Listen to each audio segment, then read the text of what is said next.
பின்னாடி இருக்காங்க. என்னடி மகா இவ்வளவு போங்க போங்க.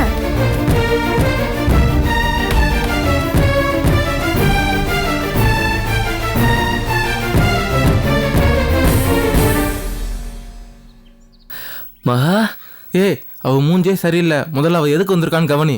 நான் சொன்னது ஞாபகம் இருக்குல்ல, புலி பதுங்கி பாயிற மாதிரி அடங்கிப்போ.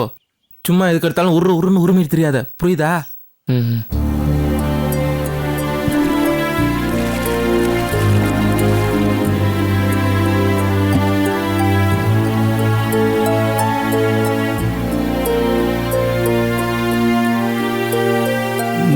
மகா வாமா வாமா வாமா. தேவனே செல்ல புள்ள வந்திருக்குமா, போய் காப்பி எடுத்துட்டு கூட இதுக்கு. சரிங்க. வேணாத்த. ஏமாமா, இதுக்கு முன்னாடி நான் எத்தனையோ தடவை இங்க வந்திருக்கேன். அப்பெல்லாம் நீங்க எனக்கு இந்த அளவுக்கு வரவேற்பு பண்ணது கிடையாது. வான்னு சொல்லி லேசா தலையசிப்பீங்க, அவ்வளவுதான். ஆனா எனக்கு இந்த அளவுக்கு மரியாதை கொடுக்குறீங்கன்னா என்ன அர்த்தம் மாமா? காரணம் என்னன்னு எனக்கு புரியுது. பாண்டியத்தானுக்கு ஏன் மேல விருப்பம். புள்ள எது கேட்டாலும் செய்யற ஆளு நீங்க. அதனாலதான் சின்னவ எனக்கு கூட இப்படி மரியாதை கொடுக்குறீங்க. இந்த மாதிரி எல்லாம் பண்ணாதீங்க மாமா, எனக்கே சங்கடமா இருக்கு. நான் சின்னவ, நீங்க எப்படி இருக்கணுமோ அப்படி இருங்க. அதான் உங்க வயசுக்கு கௌரவம். ஏ, மை சிஸ்டர் ஃபுல் ஃபார்ம்ல இருக்காவளா? மாமா, நான் நீங்க பார்த்து வளர்ந்த பொண்ணு. எனக்கும் சரி, பாண்டியத்தான் கோபியத்தானுக்கும் சரி, நீங்க பார்த்து தானே நல்லது கெட்டது பண்ணணும். பண்ணணும் தான்மா, பண்ணணும் தான். ஆனா எங்க இப்ப என் பேச்செல்லாம் நீங்க கேக்குறீங்க? பெரியவங்க பேச்சுக்கு நான் மரியாதை கொடுக்கறவதான். அதே மாதிரி ஏன் விருப்பத்துக்கும் நீங்க மரியாதை கொடுக்கணும்னு நினைக்கிறேன். என்னோட வாழ்க்கை கோபியத்தானோட தான்னு பல முறை சொல்லிட்டேன். அதுல எந்த ரகசியமும் இல்ல. சொல்ல போனா அம்மா, நீங்க, சொக்கு மாமா எல்லாரும் என் விருப்பத்துக்கு ஆதரவா தான் இருந்தீங்க. இப்படி நான் தீர்மானமா இருக்கும்போது நீங்க மட்டும் உங்க முடிவை மாத்திக்கிட்டு கோபியத்தான் வேண்டாம் பாண்டியத்தான கட்டிக்கன்னு சொன்னா என்ன அர்த்தம்?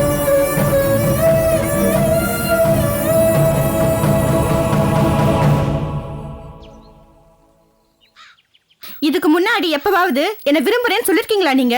கோபியத்தானுக்கு தான் நானும் சொல்லி முடிவு பண்ண பிறகு இப்ப வந்து நீ இல்லாம என்னால வாழ முடியாதுன்னு சொல்றீங்களே, உங்களுக்கு கூச்சமா இல்ல? என்ன மனுஷன் நீங்க? இது பாருமா, கோபி கிட்ட நாங்க பேசணும். அவன் என்ன சொல்றான்னா, போதும், எல்லாமே தான் தெரியுமே மாமா, அதே மறுபடியும் உங்க வாயாலே சொல்றீங்க. இப்ப கோபியத்தான் துரோகி ஆயிட்டாரு, சொக்கு மாமாவையே வேண்டான்னு ஒதுக்கிட்டீங்களே. அங்க எல்லாரும் எவ்வளவு வேதனையா இருக்காங்க தெரியுமா? நீங்க பிரிஞ்சதை நினைச்சு நாங்க எல்லாரும் அழுதுட்டு இருக்கோம். ஒத்துமையா இருந்த குடும்பம் இப்ப பிரிஞ்சதுக்கு நான் தான் காரணம்னு சொல்றாங்க. எனக்கு ரொம்ப வருத்தமா இருக்கு தெரியுமா? ஆனா நான் காரணம் கிடையாது. பாண்டியத்தானோட முட்டாள்தனமான பிடிவாதம் தான் காரணம். அந்த பிடிவாதம் தப்புன்னு சொல்லாம புத்தி சொல்லி திருத்தாம அதுக்கு தொண போற நீங்களும் தான் காரணம்.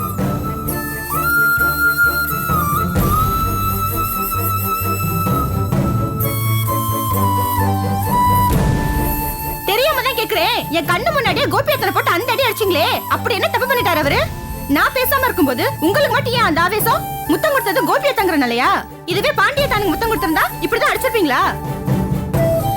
சொல்ல முடியாது மாமா, கை தட்டி பாராட்டினாலும் பாராட்டி இருப்பீங்க. ஏன்னா அந்த அளவுக்கு குழம்பு போயிருக்கீங்க நீங்க. பாவம் கோபியத்தான் உங்களை எதிர்த்து ஒரு பார்வை பார்த்திருப்பாரு அவரு. எல்லா அடியையும் வாங்கிக்கிட்டு மறுபடியும் உங்களை பார்த்து விளக்கம் கொடுக்கணும்னு உங்க வீடு தேடி வந்தாரு. விளக்கமா? என்ன விளக்கம் கொடுக்க போறான்? விளக்கண்ண நான் வரும்போது நீங்க இருந்ததான் பார்த்தனே. ஓ, நாங்க அப்படி இருந்ததை பார்த்துட்டு தான் கோபியத்தனை போட்டு அடி அடி நடிச்சீங்க. அவருக்கு துரோகி பட்டமும் கொடுத்தீங்க. உண்மை என்னன்னு தெரியுமா? நீங்க வரும்போது கோபியத்தான் என்கிட்ட தயவு செஞ்சு நீ பாண்டியத்தனை கட்டிக்கன்னு சொல்லி கெஞ்சிட்டு இருந்தாரு.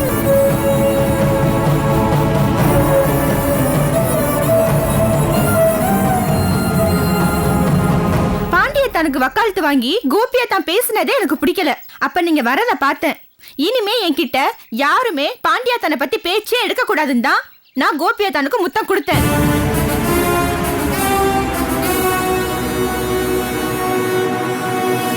கோபியத்தான் பாவம், அது அவர் எதிர்பார்க்கவே இல்ல, பதறிட்டாரு. அதுக்குள்ள நீங்க வந்து அவர் அடிச்சிட்டீங்க. என்னைய பார்த்து முத்தம் கொடுக்கணும்னு கோபியத்தான் இங்க வரல. அவர் அங்க அனுப்புனதே பாண்டியத்தான் தான். அது தெரியுமா உங்களுக்கு?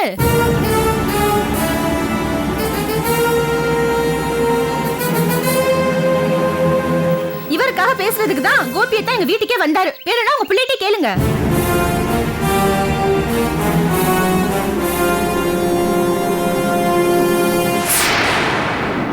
மாப்பிள்ள பாயிண்டா லாக் பண்றேன் சிஸ்டரு. பேசாம அடங்கி இப்போ சாரி கேட்டு சரண்டர் ஆயிரு. அப்பதான் நீ ஃபியூச்சர்ல மகாவை மறுபடியும் ட்ரை பண்ண முடியும். மாப்பிள்ள சாரி கேட்டுடா. அவ டெரர் லுக்கு கொடுக்குறா, நான் கிளம்புறேன். கோபியத்தனை போய் துரோகின்னு சொல்றீங்களே, ஒரே ஒரு விஷயத்த மட்டும் நல்லா யோசிச்சு பாருங்க.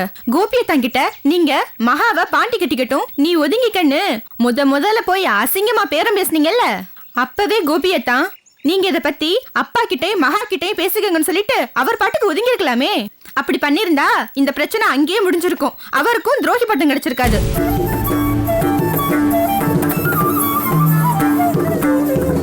இப்ப நான் வந்திருக்கேன், உங்க முன்னாடியே நிக்கிறேன். பாண்டியத்தா முன்னாடியும் உங்க முன்னாடியும் மறுபடியும் சொல்றேன், எனக்கு கோபியத்தானை கட்டிக்க தான் விருப்பம். பாண்டியத்தா மேல எனக்கு விருப்பமும் இல்ல வெறுப்பும் இல்ல.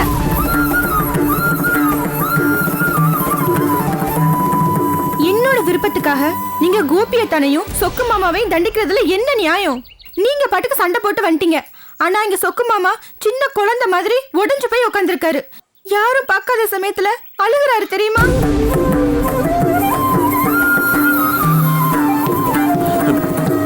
இப்ப நீ எதுக்காக வந்திருக்க? ஒற்றுமையா இருந்த குடும்பம் ஒண்ணு சேரணுங்கிறதுக்காக தான் நான் வந்தேன் மாமா. சொக்கு மாமாவும் கோபியத்தானும் ஒரு நாளும் உங்களுக்கு எதிரா எதையுமே செய்ய மாட்டாங்க. என் மனசுல பாண்டியத்தானை கட்டிக்கிற விருப்பம் இருந்திருந்தா சொக்கு மாமாவும் சரி கோபியத்தானும் சரி சந்தோஷமா எனக்கும் பாண்டிக்கும் கல்யாணம் பண்ணி வச்சிருப்பாங்க. தயவு செஞ்சு புரிஞ்சுக்கங்க, பிரச்சனை ஏன் கிட்டதான், அவங்க கிட்ட இல்ல. இத்தனோண்டு இருந்துகிட்டு எவ்வளவோ பேசுறமா நீ. உன்கிட்ட கேட்கவே எனக்கு கூச்சமா இருக்குமா? சரிம்மா, நீ சொன்ன மாதிரி நானும் சொல்றேம்மா. இதோ உன் முன்னாடியே பாண்டியன் இருக்கான். எல்லாரோட நல்லத்துக்காகவே நீ ஏன் பாண்டியை கட்டிக்க கூடாது?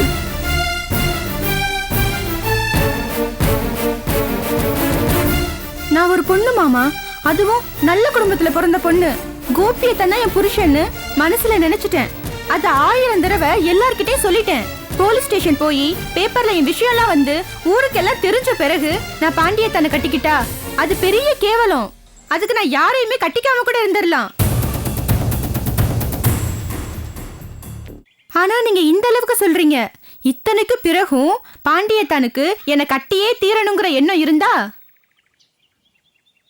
நான் வேணா பாண்டியத்தானை கட்டிக்கிறேன்.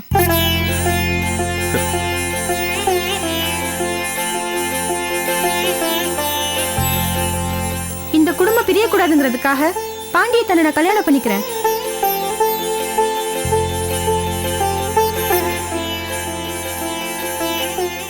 ஆனா ஒண்ணு, நான் இதுவரைக்கும் எல்லாத்துலயும் வெளிப்படையா தான் இருந்திருக்கேன்.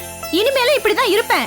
கோபியத்தா மேல எனக்கு இருக்க காதல என்னால மாத்திக்க முடியாது. ஒரு கல்யாணம் இந்த காதல மாத்திர முடியாது. கல்யாணம் ஆன பிறகும் நான் கோபியத்தான காதலிப்பேன், அவரை பார்ப்பேன், அவர் கூட பேசுவேன், இல்லாட்டி செத்துருவேன்.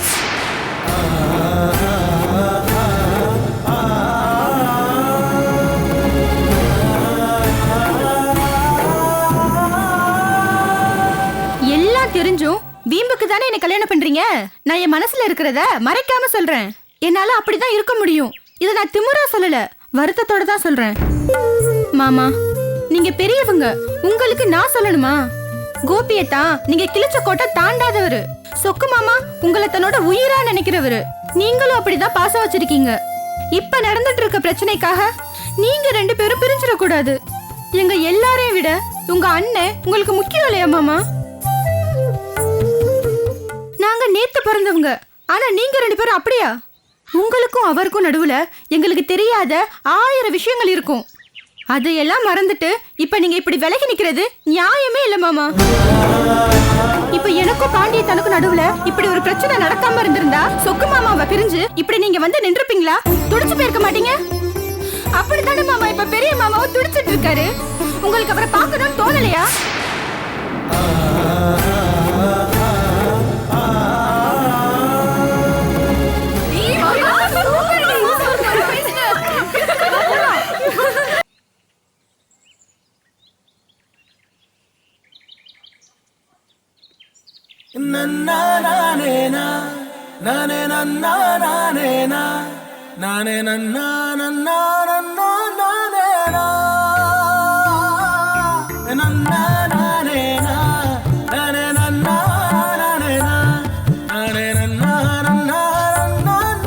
தனியாவா இருக்க?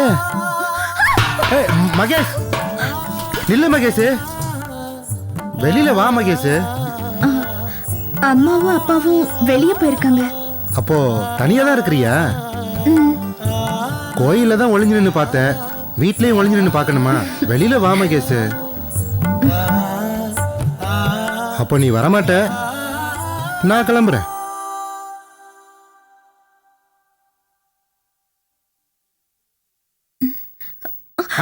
வாங்க, வெளியில வாங்க. வா மகேஷ்.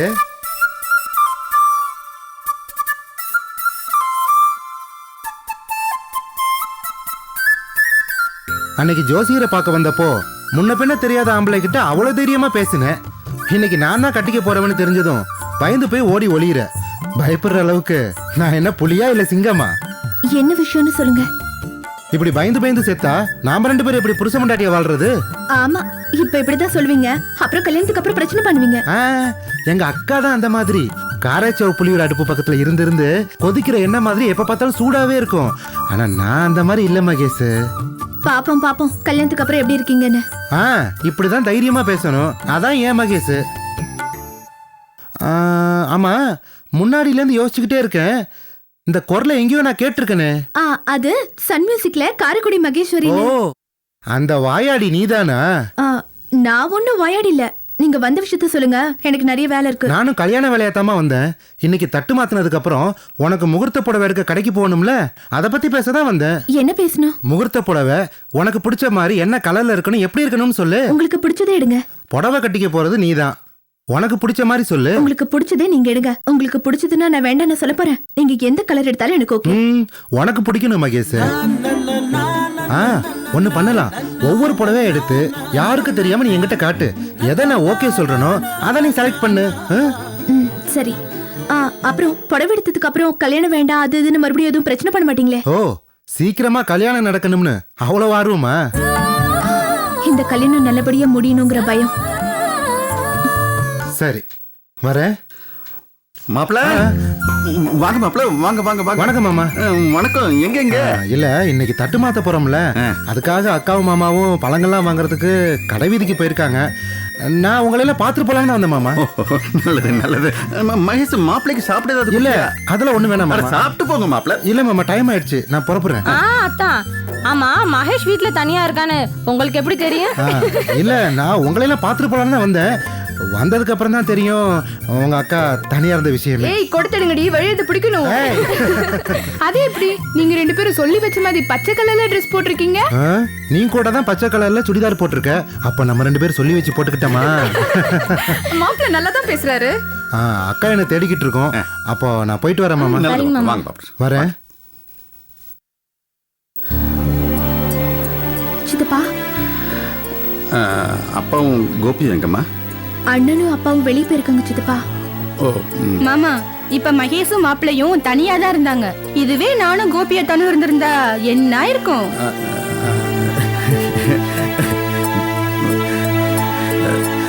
கோபத்தை கண்ட்ரோல் பண்றீங்க.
எல்லாத்தையும் சரி பண்ணது மகாதானே.